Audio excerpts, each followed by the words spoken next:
Why is there so much mysterious and unexplained activity in Utah and in the surrounding Uintah Basin? Are there reasons beyond our own comprehension for the high strangeness that occurs in places like Skinwalker Ranch and the surrounding basin to include many UFO sightings? Is Utah a hotspot for Bigfoot sightings and activities? And what about the mystery behind the Monolith discovered in southeastern Utah?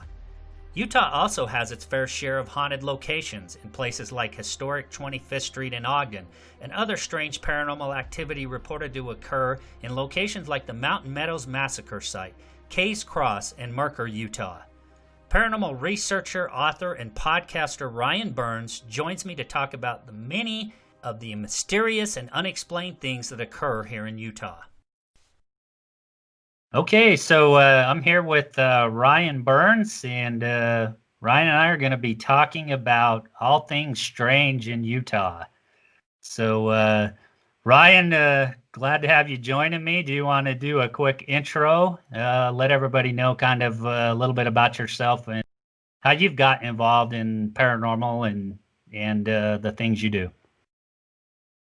Yeah, hi, my name is Ryan Burns. I'm, just a guy, really don't consider myself an expert at all. I'm just a guy that is interested in something that really drew my attention and continued to draw my attention no matter how much I tried to put it out of my life. And I noticed that, when I embraced it, turned more into a kind of a spiritual journey rather than what I expected. But yeah, I think there's a lot of paranormal things taking place in Utah. I think it's highly documented.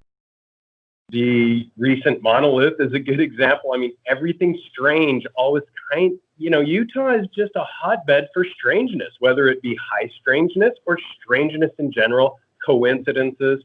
The Uintah mountain range just coincidentally happens to run the opposite direction of every other mountain range in North America.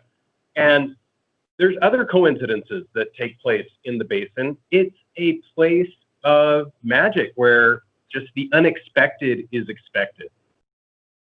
Yeah, I just a quick intro on me. Now, before I do that, Ryan, you also host the Hero Paranormal podcast show. Do you want to just give a plug for that real fast? Yeah, man, you just did. That's pretty much it. HeroParanormal.com. You can go there and listen to the archive. It's free if you want it to be, if you want to throw up. And it's just, podcasting is just, I have found that it is almost like a new revolution. It is a way of getting information that you may otherwise forget or other people may otherwise forget. And if you're able to document it over and over again through different means, methods, interviewers, etc., you really have cast a really broad archive into some of this high strangeness that we're discussing. Now, you've also written some books, Utah UFO Ranch, about, your investigation of the Uintah Basin, kind of the area surrounding Skinwalker Ranch, and a couple of other books as well. I'm intimately familiar with the Utah UFO Ranch because, you were on the show about a year ago. You and I had talked a little bit about Skinwalker Ranch and some of your experiences, investigating around the surrounding basin. And that was an interesting discussion. I really enjoyed that. So, most of the listeners, you'll know who I am. I'm Curry Stegan. I'm the host of the Passion for the Paranormal podcast. So, Ryan, you and I kind of agreed to do this on fairly short notice, and we wanted to talk about all things strange here in Utah. And I think this is going to be a lot of fun talking about some of the strange and unusual things because, as you said before, there's plenty of it to go around here in Utah, I think. I've experienced it. I've been doing paranormal investigating for over 6 years now. I cover all the high strangeness on my podcast show, just about anything from UFOs, Bigfoot and cryptids, haunted activity, near-death experiences. I like to cover and talk about it all. So, there's a lot for us to talk about here and kind of probably going to go about an hour, I think.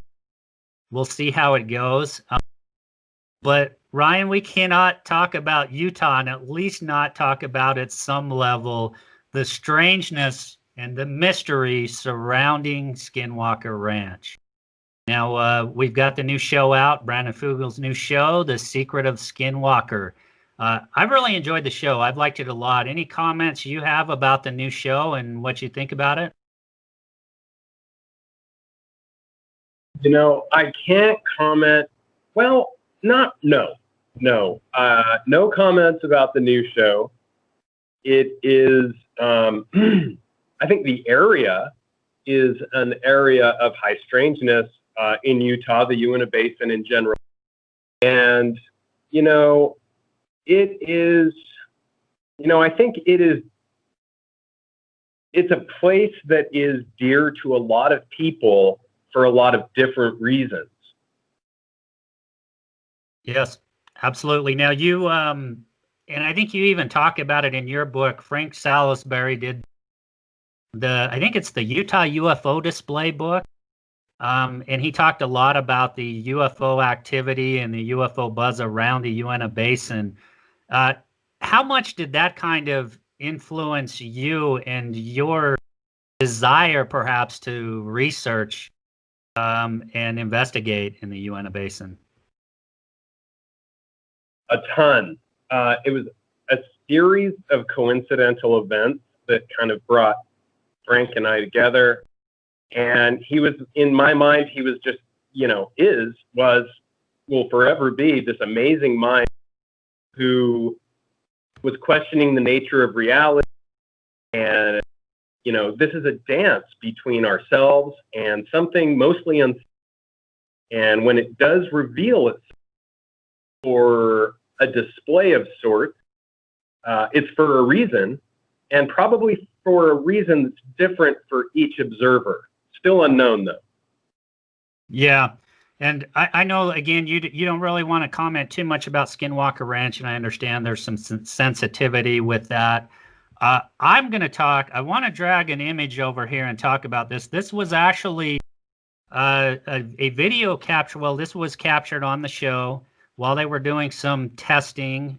Travis Taylor, he's kind of the, kind of the technical brains behind a lot of the tests and stuff they're doing on the show. And this was an interesting one. I'm going to try and see if we can drag this over. I'd like to display this image. It's kind of interesting.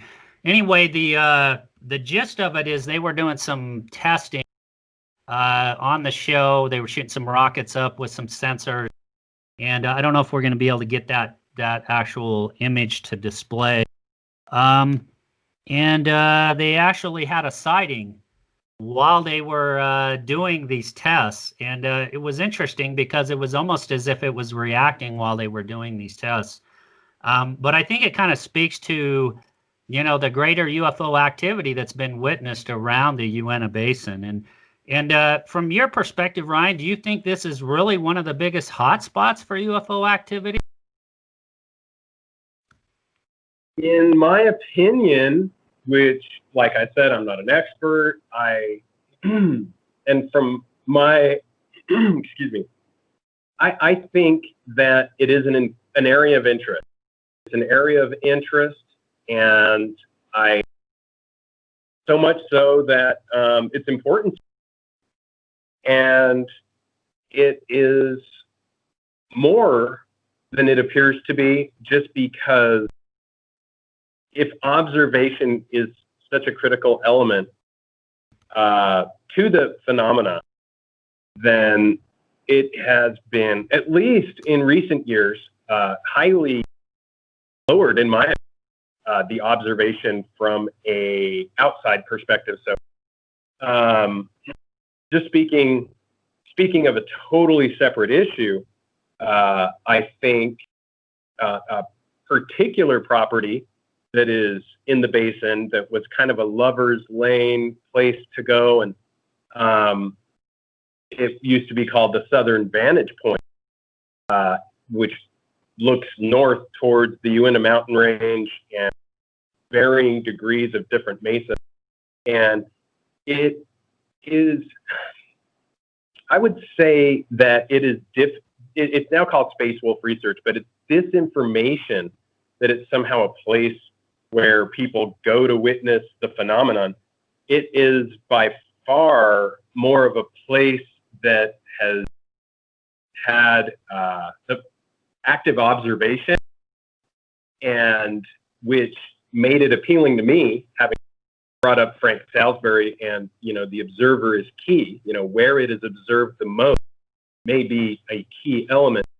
And however, it went from observation, which made it appealing to me, to something more. It was more than a lover's lane type hangout that saw several cars a weekend. Now it's private ownership, which has maybe allowed 8 people total on it since it's changed hands.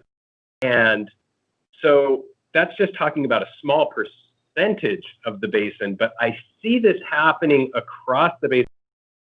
Landowners are realizing there's more to this than they originally thought. Yeah.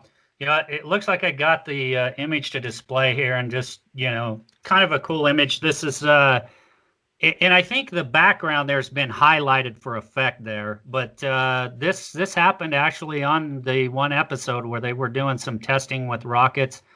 And, I don't remember if it happened, I think, just about the time they had finished doing one of the tests. This craft, just appeared.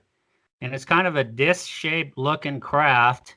And, it maybe for a minute or so it was there, and they were all looking up at the sky and commenting on it. But maybe, Ryan, what's, as far as appearance of craft, have you heard of a lot of stories about disc-shaped type craft appearing in and around the Uintah Basin?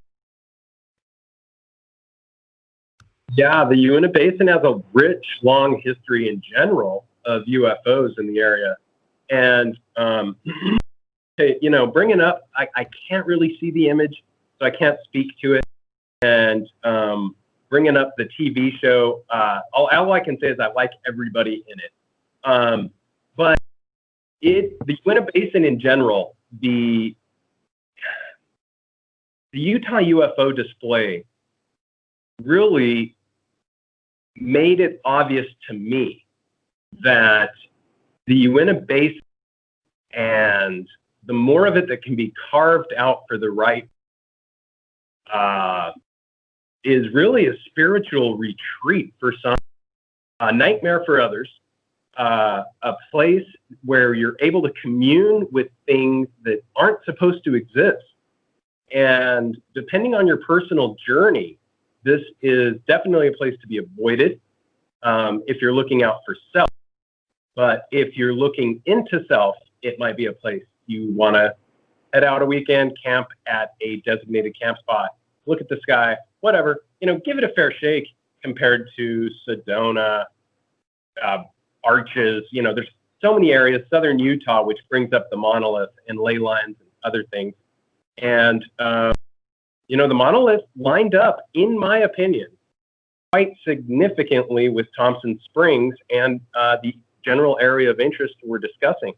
And not only that, it is, and I don't think that monolith was made to be found. In fact, I think more information has been gathered since whatever your opinion of the people that dismantled and took it out, since they took it out, I believe that more information has been gathered about the site. It's pretty significant that, let me see the YouTuber here so everybody can check it out, because it's actually worth checking out. It is Jailbreak Outlander. And if you go to his site, he did a pretty detailed thing after they had taken it out, which I thought was really interesting, because he had friends who had just been there before it was taken out, and it was very level. After 5 years that we know of, may have been more.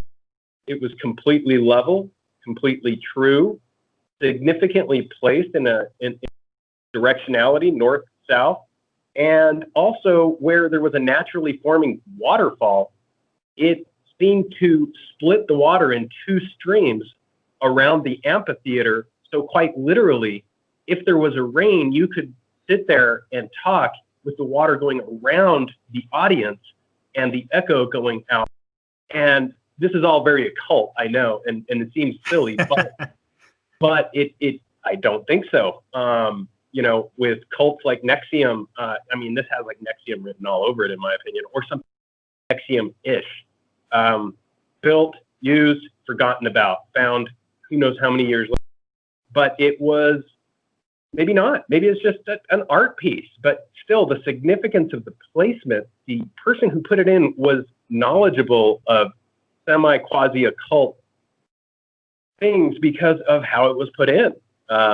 It had other interesting aspects as well. But what are your thoughts on it? I find it interesting in the fact that it's a very remote location. It's a slot canyon.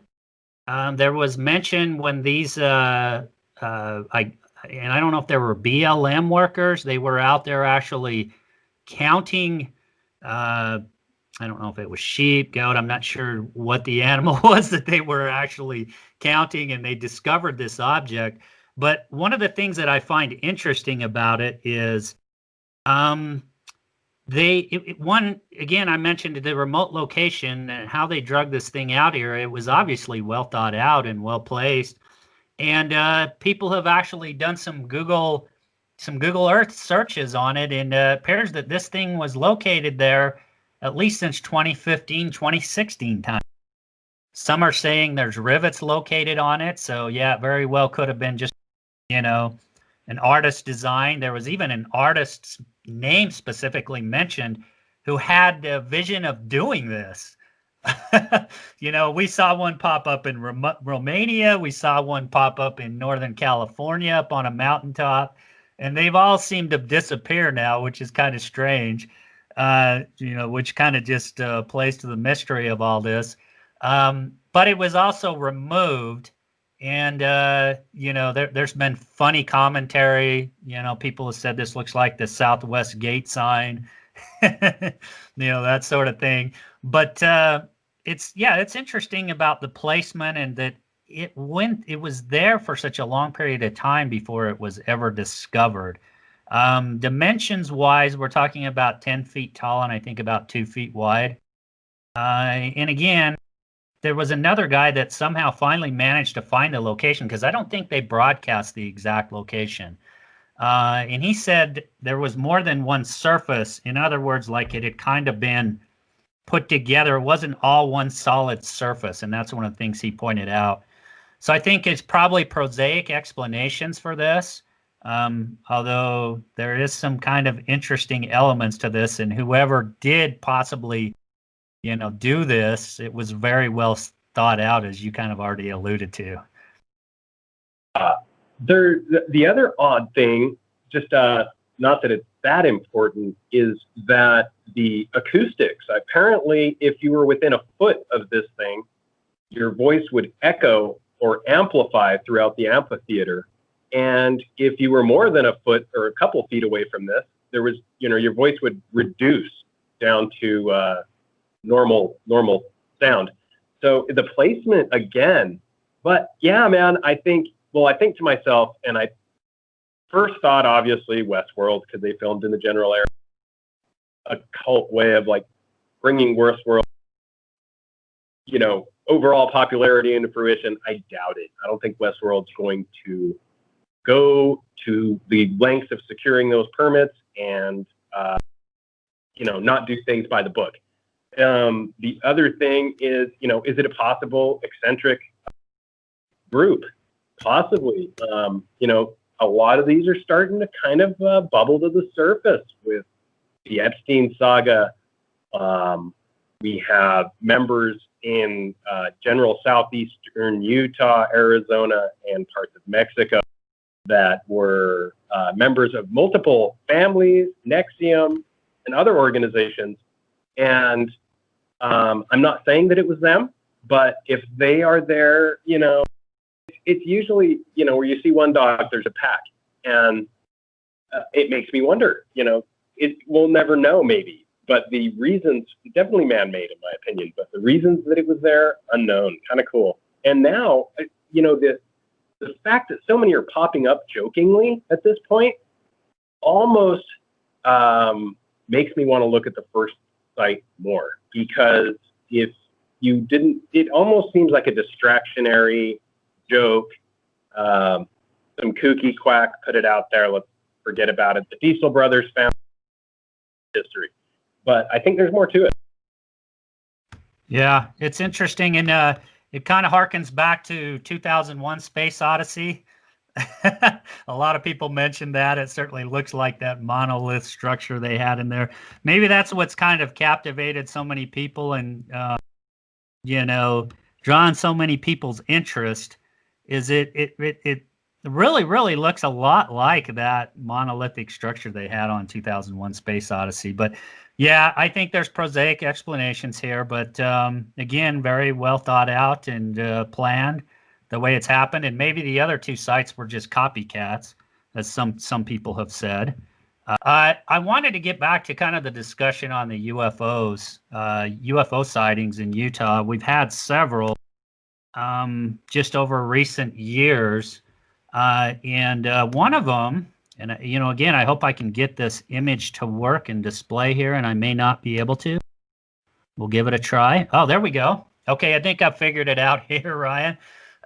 This was and I'm not sure what kind of aircraft this was. I don't know if it was a regular air or more of a private plane that captured this. But the pilot actually took a picture, as I understand it, with his cell phone of this cigar-shaped object that was flying below them. And there's been other people made comments that there's probably a prosaic explanation here for this. Maybe it's another aircraft. I don't see any surfaces. I don't see any flight surfaces, wings, horizontal or vertical stabilizer. I don't see any of that. And I think it was mentioned that there was no signs of propulsion. The other thing interesting about this sighting is it kind of looks similar to the Tic Tac UFO. I almost said Tic Tac Toe, but the Tic Tac Navy video. It's very similar in appearance, and interesting. They captured this thing. This is a MUFON case. This was the pilot was actually flying over Zion National Park, and this thing kind of seemed to be following them. And I don't know have you seen the video from this before, Ryan? Have you saw this one before? This is new to me. This is actually really cool. Yeah, no, this is new to me. But yeah, it looks like, and often with these authoritative sightings, and when you have video, if it was somebody else, it would just be, this guy's a hoaxer. But when it's a pilot, an officer of military types or law enforcement, it's taken more seriously. But it seems like more often than not, a lot of these just look like pure energy, which is very reminiscent of biblical and Middle Eastern and all kinds of, Indian Vimanas and, you name it, when you're just talking pure energy. And if this is a reverse engineered craft or some black project where anti-gravity is being used, I'm not saying that doesn't exist. It's likely that it would look very similar. Yeah, that's interesting because it's funny you mentioned energy, because there's another UFO sighting, and this just happened back in July here in Utah. A guy in Draper captured this, and let me see if I can get the image over to display it. And hopefully those who are going to be watching this on the YouTube, as the YouTube video, will be able to see these display. And it was basically an orb-type object that appeared in the sky and was kind of dancing around. And let me see if I can actually find the image of this. And it was interesting because it was out west. I think the guy who took the video of this, it was out west, kind of facing out towards the west mountain range. And again, it had this orb-like appearance to it. Okay, well, anyways, that happened back in July. I'm wondering have you seen video or photographic evidence of these types of sightings, in and around Utah? Yeah, as early as last night, I have video sent to me from a very close friend of mine, one of my best friends. He's actually does head of security for stuff, but he has some friends that, anyway, yes, I'll send you the videos just from the Uintah Basin, 3 of them. It's just last night. This is different. This is different people. He didn't gather them, but yeah, constantly this is happening. Yeah, it could be, a lot of times this one of them is a line, reminiscent of Star. And Right. but others are not. So it's hard to tell, but they're very common. Yeah, and I've seen other video footage of them as well, and it just begs the question: what are you seeing there? It kind of harkens back to what you already said, and that is, they kind of just look like free floating kind of energy, balls of energy, and it's not your typical disc-like object, but it's very interesting. I wanted to see if we could display, going back to the monolith. I'm going to see if I can get this to come up. There's the monolith. Hopefully you can see that. If you looked at this, just from the picture, it looked, just kind of like a, maybe stainless steel object, all one piece. And I just wanted to throw this up there because I know we were trying to throw it up before. But other observers seem to say that there was rivets present and, kind of like it was put together with more than one surface. So I just wanted to throw that up there because I was having a little technical difficulty doing that before. Unfortunately, I can't get the Draper image to display. I have another interesting, it's actually from a YouTube video of perhaps a cryptid. I don't know if you've seen this one or not, Ryan, or if you even want to comment. I think it was captured somewhere in the Uintah Basin near Skinwalker. I'll see if I can get this thing to come up or not. There it is. Whoa. Let me back out here. That zoomed in a little bit too much. There you go. Ryan, have you seen this one? Or can you see that on the screen? Yeah, I've seen it. Yep. Okay. I thought this was kind of interesting. Some people could say this is just some sort of dog. When I looked at it, I can't find it. I certainly don't see any explanation for what kind of animal this could be. Unless it's just, it's not a coyote. It doesn't look like a wolf. Could it be some sort of cat? I suppose. I don't know. What's your thoughts on that? Any thoughts? I'm very familiar with this video. I think it's one of the most encouraging videos from, people have commented that it was, oh, why is it so shaky? How did he have? I think it's an epic video.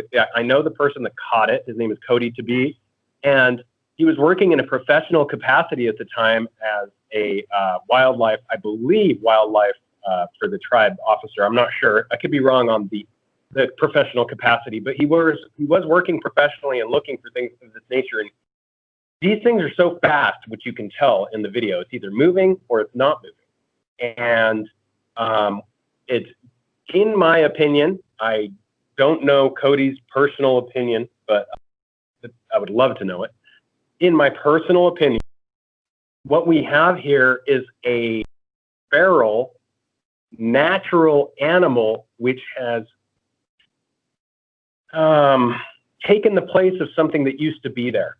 And what I mean by that is this is a phenomenal creature. I would guess that this is some kind of mastiff mixed, which has probably lived in the wild. And by wild, I mean the mesas and the ridge lines that are purportedly haunted in the basin. And they're purportedly haunted for a reason because of animals like this. So it is kind of a self-perpetuating truth. If you have a harsh environment where only the toughest things can survive, you're going to end up with just the toughest things, whether they're paranormal in nature or not. This is, I believe, rational. depicted feral, wild, what they call res in the area, which is not something you want to mess with. And oftentimes you'll come across a pack of these things, not necessarily this large, but there's packs of these. And trust me when I say you'd probably have a better chance with a pack of wolves, because these things are brutal. And these res dogs are, for all intents and purposes, just predators. An alpha predator, which has taken the spot of an alpha. And in my opinion, the alpha predator that it's taken the spot of is quite possibly the paranormal aspect we're discussing. But because of heightened interest in it, it tends to back down a little bit into the recesses of the actual environment, if you believe in that sort of thing, and a natural component fills the gap. In addition, wolves used to go through this area. You got gray wolves, and if you go further back, a lot of other creatures that are even scarier. And this area is still more or less, if you take an 80-mile radius of the basin and incorporate that into the wolf population and their routes, it is through there. They go up through the Uintahs, into Yellowstone and such, and they come back down through parts of Utah into northeastern Utah into Colorado. So with a recent proposition that was passed, they are going to actually put gray wolves into the wild in Colorado, and we will very likely see more of the natural component come through this area, migrate through this area, first at a little bit, maybe then a little more. And I don't know how it's going to, we'll have to see how the dance between the res dogs and the actual packs of actual predators is going to work out. I know the ranchers aren't happy, but I think it's important to try to protect some of these animals. Even the res dogs, I believe, have kind of a place. I mean, they've really carved out a niche for themselves, which is, wild. Interesting. Now, have you actually experienced these things when you've been investigating out in areas in the Uintah Basin? Yeah, and that's why I say the res dogs are unpredictable. I've experienced them with other people and myself. And that's why the paranormal component is almost more approachable than this, because this is so unpredictable. These dogs are going to do one of two things when they see you, and you know that. And when they're in a pack, you know that. So whatever the alpha does, the rest are just going to blindly. And it's spooky because I haven't had them charged yet, but I've heard stories. It's very likely impossible that they do this because they take down huge animals. That's what they do. Now, Ryan, I want to talk a little bit. You've spent a lot of time in Utah. You used to actually reside here. You now make, I think, Las Vegas your home. Now, do you come back to Utah a lot? Are you still investigating around the Uintah Basin? Are you coming back here frequently? Yeah, I heard you. I think, it is more of a, yes, I come back often, monthly, and it's just an area that's special to me, but it is fascinating, just fascinating. I feel drawn to the area, but it's not for the, reasons that a lot would expect. There's a lot of peace that comes from the area. There's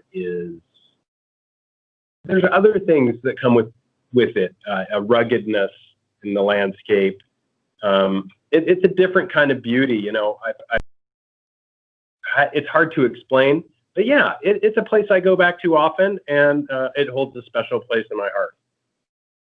Yeah, and I'm wondering if you could just comment quickly. You cover this in your book. So in Utah UFO Ranch, these lights or drones that you've experienced out there, and they seem to be, intelligent. They seem to follow people. I think you've experienced it. Can you offer a comment on kind of what you've experienced with those drones or strange orb type lights of energy? Yeah, I would say that they are very similar to what you're describing. They are just orbs of energy that are roaming the landscape, so to speak, at odd heights, heights that are slightly taller than human, and they seem under intelligent control. So it's fascinating. I'm always drawn to, but they are sometimes drawn to you. So there's instances where they actually follow people, chase people, and itself could become more than a display at that point. Yeah, thanks for commenting on that. Yeah, I thought that was interesting aspect of your experiences out there, were these strange balls of energy or lights. And there was also a story about when the Sherman Ranchers were on the property, which is now Skinwalker Ranch, that they witnessed these as well. And there was a story about, I want to say it was their two dogs actually were chasing a couple of these objects, and I don't think they ever came back. Are you aware of that particular story? Yeah, it is a actual event. I know that getting to the story, it's interesting that canines in particular seem to be the best biosensors, or sensors in general, to this high strangeness that sometimes manifests as a canine. But the history and the evidence, not only in the general Uintah Basin and the United States, but in other countries, this goes back millennia, where dogs have been attributed as being the first on a property to be aware of a quote-unquote jinn if you're in the middle, or possibly the fae if you're in Europe. And I think that the energy is most likely similar, if not possibly the same. Interesting. Yeah, I think it's kind of a good segue into another thing people experience here in Utah. Many people have experienced, and that is Bigfoot sightings. We've had a lot of them here in Utah. You know, Ryan, we were talking just a little bit before we started recording here, a little bit about the Bigfoot sightings. I've got one I want to talk about in particular for starters, and this is one that happened just in October. And hopefully you can see that on the screen there. I've got it encircled in red there, but this was a deer hunter and his son up here in Logan Canyon spotted this creature. And this is RMSO is the one that is investigating this, the Rocky Mountain Sasquatch Organization.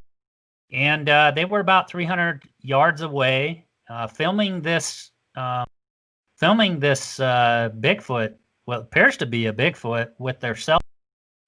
I think, they zoomed in on it a little bit. The comments from Rocky Mountain Sasquatch Organization is, one, this is deer hunting season. So why is a Sasquatch, why would a person, dressed in dark clothing be wandering around out there during deer hunting season without any orange on? First of all, would not be smart to do that at all. Second of all, they commented that, very, very broad shoulders, like other Sasquatch sightings, very, very long arms, and natural movement that has been attributed to other Bigfoot or Sasquatch sightings.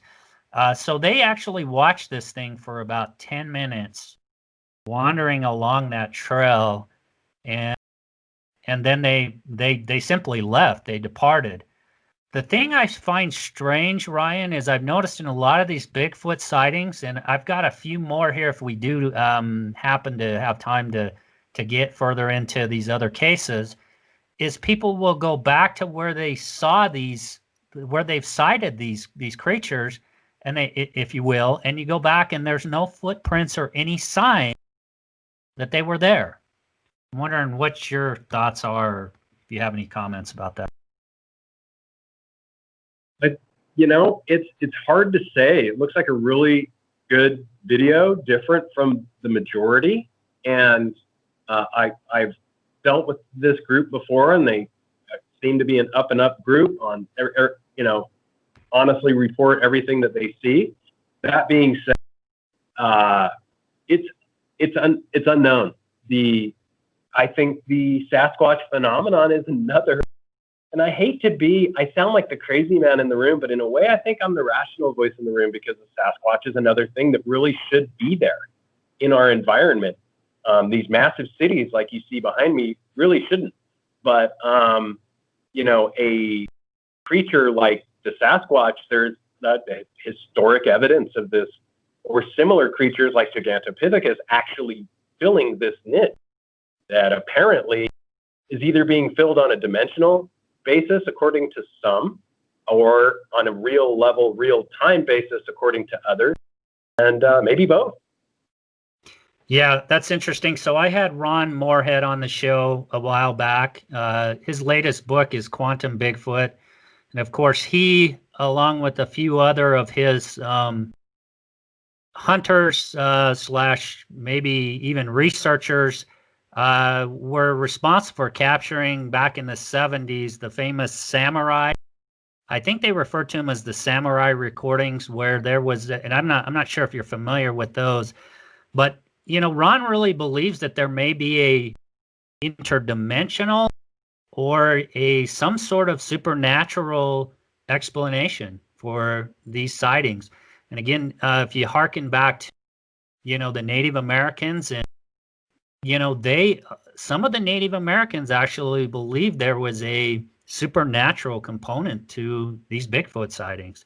So it does beg the question, why are people seeing these things? And, there have even been cases where they disappear right before their eyes. And there's oftentimes no tracks found. Other times they do find what appear to be perhaps tracks. Maybe there's a couple of different explanations for what may be going on here. Maybe there is a flesh and blood creature. Maybe there's also some that have an interdimensional aspect to them. I don't know. I'm just throwing it out there, and Ronmoorhead certainly thinks that there may be an interdimensional aspect to this. I wanted to throw one more up here. I know this is kind of blurry, this image, but this is a video. Somebody captured this from their backyard using a very, very high-powered scope, and actually recorded video of it as well. As you can see, pretty rough weather conditions, and this is up on, I want to say, Wasatch Peak. And there's been, reportedly, based on what RMSO has said, there's been other sightings in this location. But it looks fairly large. If you watch the video, it's kind of just walking slowly up this hill.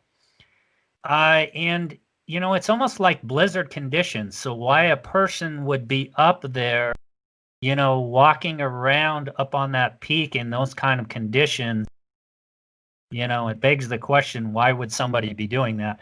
I just throw this up here. This was in March of 2019, another case. There's been a lot of fairly recent cases of Bigfoot sightings. Even here, I'm in Ogden, Utah, and we had a RMSO also investigated this case that somebody spotted what they believed was a Bigfoot right above the Oaks restaurant in Ogden Canyon, walking along the trail. Now, I don't think there was any video or any photo evidence of that, but we've had a lot of Bigfoot sightings just over recent years, and that's just a couple of them there. You're in a proverbial hotspot up there in Ogden. There's a number of Sasquatch / Bigfoot, wildman, Wendigo, whatever you want to call it, sightings, mostly attributed to Bigfoot. However, in that area, up by where the Trappist monks were in Eden, then there was I believe there was a fish farm incident just east of Ogden, in Ogden Canyon, where a Bigfoot was spotted. And if I'm not mistaken, Curry, there was even some strange lagoon sightings in the 70s. Oh, wow. Interesting. Yeah, there's certainly been many, many cases reported. I wanted to kind of switch gears a little bit here. We are talking about all things strange in Utah, and I think I'd be remiss if we didn't at least talk about some of the reported haunted activity. I've been investigating it for a number of years. And one particular place that I find interesting is historic 25th Street in Ogden. But a lot of locations there, there have been reported haunted activity going on. Four different locations that I've actually investigated in along historic 25th Street. And one of them is Union Station. I don't know if you're familiar with some of the reported activity on 25th Street. Union Station is an interesting one. There's been a couple of them that I've investigated. Actually, I've investigated 4 different locations there. And there's so much history behind 25th Street. It was Union Station was a rail hub. It was a major rail hub from east to west and west and east across the continental U.S. A lot of people stopped over there. In the early 1900s, there was a lot of underground gambling going on. During Prohibition, there was bootlegging going on. And just a lot of, there were also prostitution rings going on along Electric Avenue. Just a lot of interesting stuff going on. And a lot of interesting locations along 25th Street that I've investigated. Any stories that you've heard or any experience with that, with 25th Street? Not too much. I'm not an expert on that at all. I did stay at a hotel there. I want to say it was it was quite haunted actually. On the east side of the street. I want to say it was Ben Lomond? Ben Lomond Yep. Hotel? Okay. Okay, yeah. So Ben Lomond is an interesting location as well. There's a lot of, reported, haunted, even people that have saw apparitions there. I've actually had the opportunity at one time, a couple of years back, to do a little bit of investigating there. And at this point, it's absolutely off limits to anybody wanting to go investigate. And as I understand it, they're turning a lot of the rooms into private residences. So it's even going to be more off limits. But we did capture some interesting EVPs, and I'll relay one interesting story. One of my experiences, it was just me and one other investigator. We were, of course, you probably heard the stories about the tunnel system under 25th Street. There were reportedly tunnels running all the way from Union Station all the way up to Ben Lomond. I can't confirm that. What I can confirm is there were at least some tunnel underneath 25th Street in certain points. And one was another location that I investigated. I'll get back to the story in just a minute. I know I jumped off the story I was just talking about. A place called Making Sense Emporium, and I believe it's a guy, Larry, that I know and I've actually investigated at that location. In the basement there's a couple of sealed doors. They actually sealed off the doors to what was the tunnel system under there. And Larry's place has had a lot of interesting activity. He reported a lot, especially when he moved into the place. He was renovating. He experienced a lot of activity. I've been there and investigated on a couple of different occasions and have experienced unusual stuff. We've captured EVPs, phantom noises, footsteps going on upstairs when we've been downstairs and nobody's up. Interesting place. Getting back to the Ben Lomond story, me and another investigator were walking along what I think was part of that tunnel network, which partially goes under 25th Street. And I can only describe what I felt like was a wall of energy I ran into. Interestingly enough, I had a voice recorder I was holding.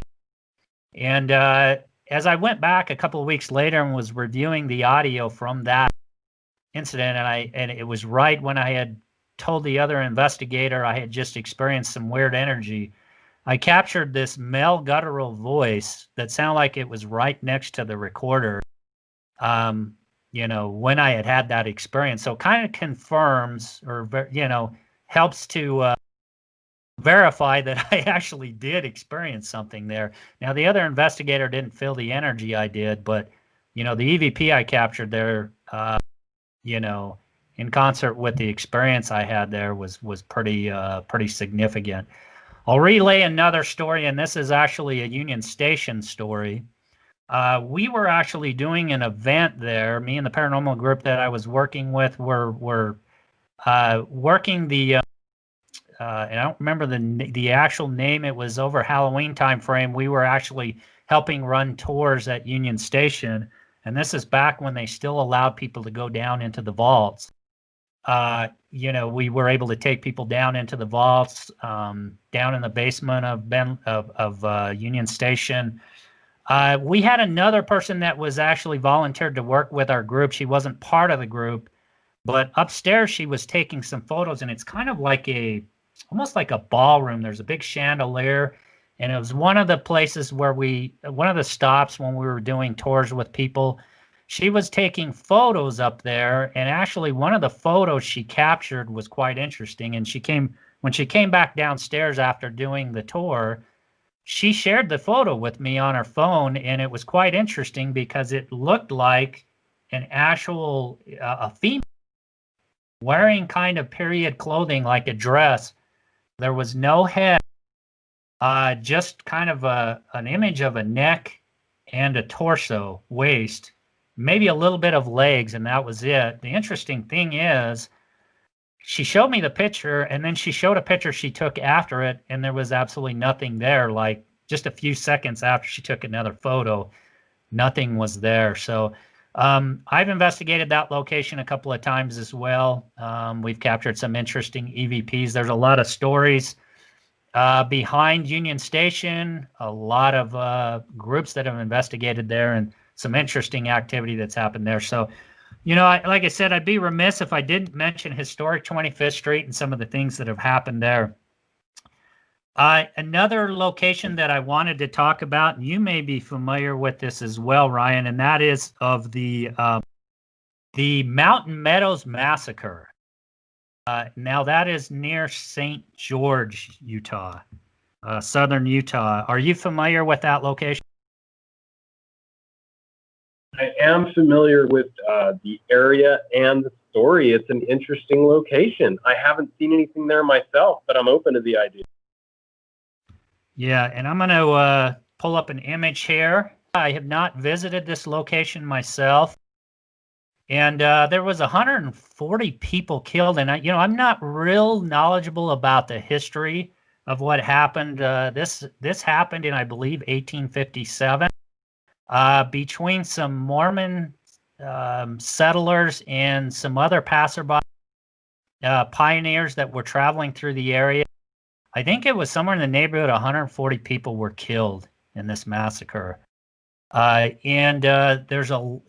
interesting because there's been a lot of reported haunted activity at this location. Some of it has people seeing strange apparitions. Other people reported hearing the cries of children, women and children, screams and cries. So kind of these disembodied voices. There at the location, many paranormal groups have, of course, visited this location. Interesting and sad history behind this, but there does seem to be a paranormal component behind this story as well. Ryan, what have you heard about this location? It's interesting. Yeah, it's interesting that there might be a paranormal component because I've heard various theories of the history, and the bottom line is it's just a horrible tragedy no matter what.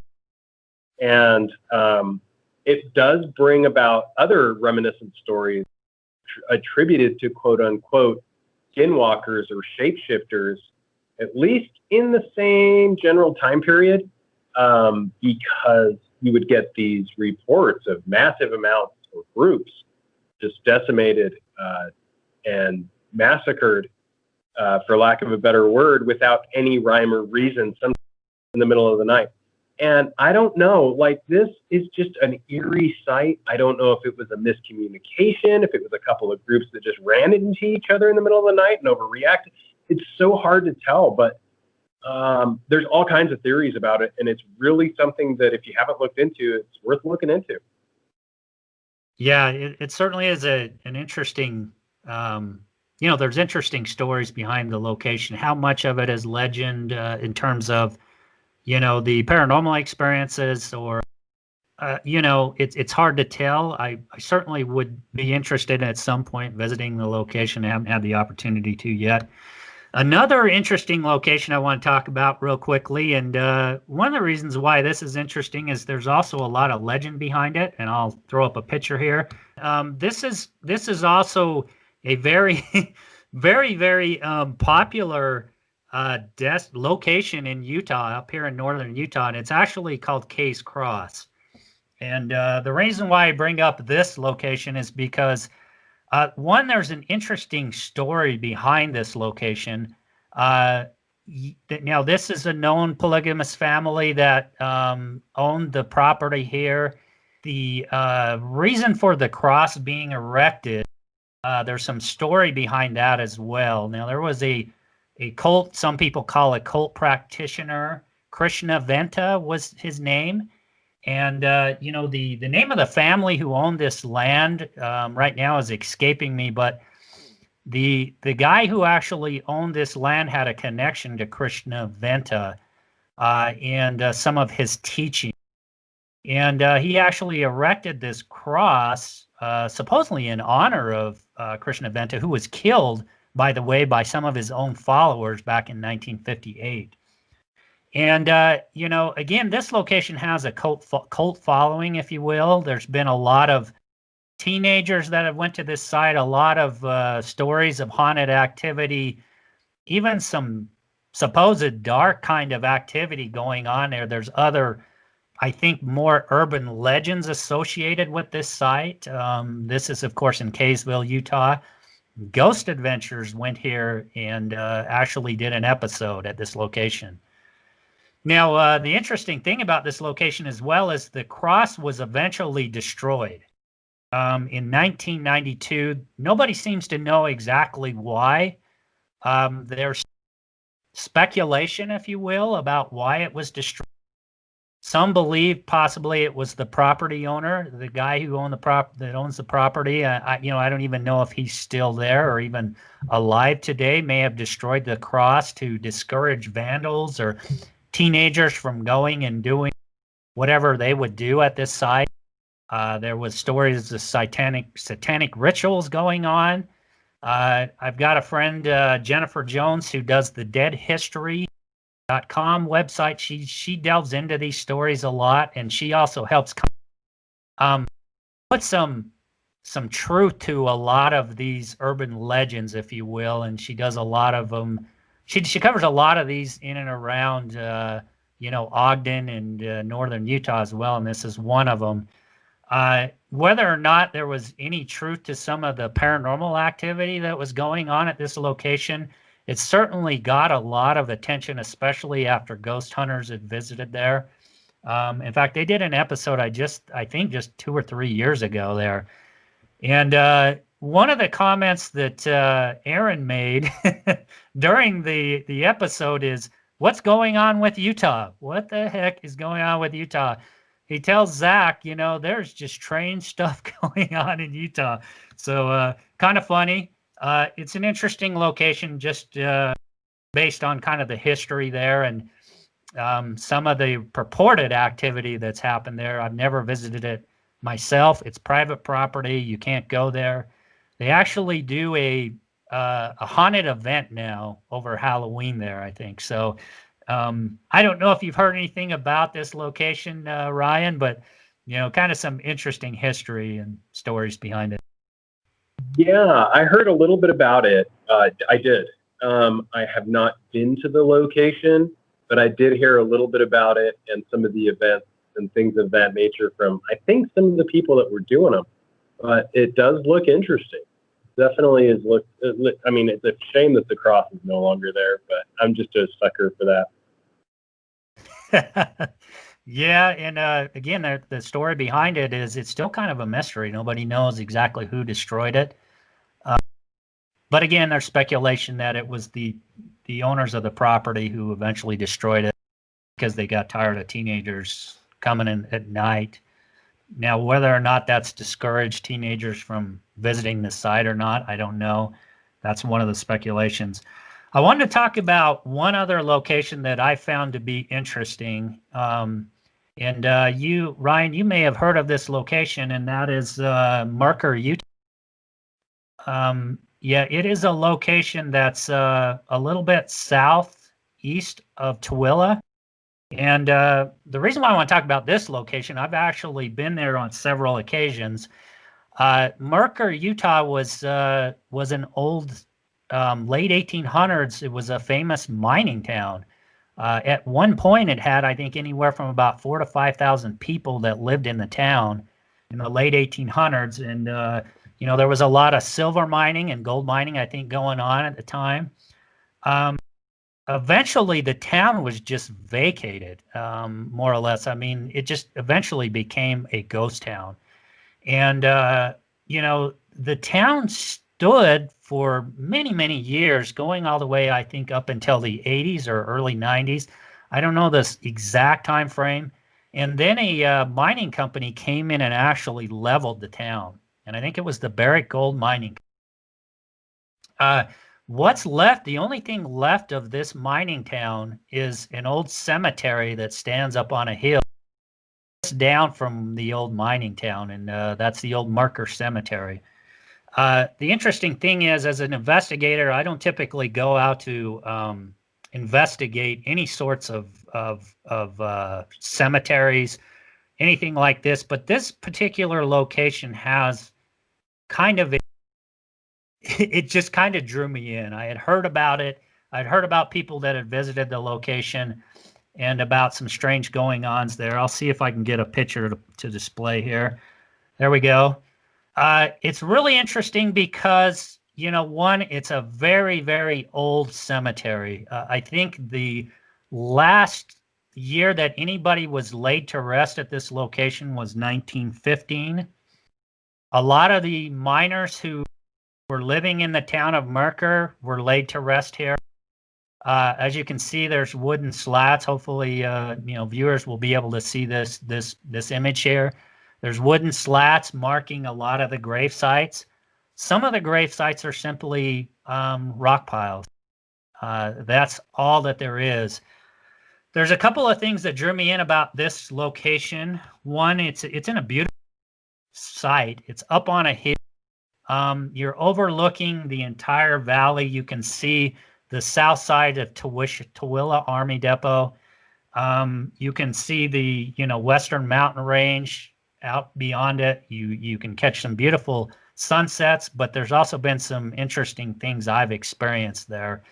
A couple of interesting EVPs I've captured there. We've had motion lights go off on command, which I've hardly ever had happen at other locations. We captured a shadow towards the back of where you saw those wooden slats walking across, and we tried to that video footage. It was one of our investigators had an IR trap camera set up and captured a shadow walking behind there. And about an hour before that, one of our investigators, and it was dark. You could see with the night vision camera, you could clearly see their clothing and see that it was a person. Almost an hour later, we captured that shadow walking back there, and to this day, we have not been able to debunk that. So it's quite interesting. Many cool experiences I've had here, and a lot of other people have claimed to have had. And again, I don't go out and visit other cemeteries to try and investigate. This is the one exception to the rule. But, Ryan, you talked about this kind of spiritual feeling you get, or this kind of certain energy you feel. The strange thing about Mercur is there's kind of this peaceful calm when I go up there and visit too. So I guess that's maybe the other reason I like to visit the location.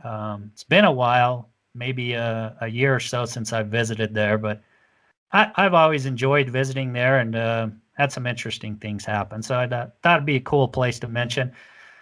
Uh, we're kind of getting short on time here, Ryan. We've been running a little over an hour. Anything else cool about Utah you want to mention for listeners? Yeah, I think the Mercur area it's a treasure from a paranormal perspective, and large shadow creatures are quite common sightings. There's a multitude of people that have seen that. I haven't been there for quite a number of years either, but it is one of those places that whether anything happens or not, it's worth the trip. And if you're into that sort of thing, yeah, Utah has so many of these that it's really a shame to just say, oh, it's here, and here, because they're really just all over the state. Utah really is kind of a magnificent place for the paranormal. Yeah, absolutely. And plenty of beauty to go around in Utah, scenic beauty as well. It's I love living here. If you're an outdoor enthusiast, there's so much of that as well, and so much strangeness, as you said as well, that we've already talked about a lot of that. But Ryan, hey, it's been a pleasure talking with you about this stuff. I love talking about. I could go on for hours talking about some of the strange stuff going on in Utah. For those who are not in Utah, maybe that'll encourage you to come out and visit and check out some of these cool locations. Or people that are in Utah in some of these areas. Obviously, Skinwalker Ranch is off limits. It's very heavily guarded. You're not going to be able to go there and visit. Brandon, you mentioned, Ryan, you mentioned that there are places you can go around the area maybe to and kind of to just check out and explore the Uintah Basin and areas close to Skinwalker Ranch. So, there are still some places that you can go. There's also some cool scenery. Utah's got its fair share of cool scenery and strange stuff. So, hey, it's been a lot of fun talking about this, Ryan. I thank you so much for joining me and talking with me today. And have a wonderful rest of your day, unless you have any parting comments. No parting comments. Just that, yeah, it is private property, and surrounding ranch owners also don't like that. So, if you are going up to the area, I would recommend one of the designated camp spots. There's some down by Ouray, which is amazing. Pelican Lake, Bottle Hollow, I believe, is closed for the season, but there's plenty of high strangeness to go around. And Utah is, if you live in Utah, just get it. You don't have to go very far. You probably just have to go into your backyard. So pretty cool in Utah. Yeah, absolutely. All right. Well, thanks again, Ryan. Have a great rest of your day, and it's been interesting. Thank you so much. Appreciate it. Have a good one.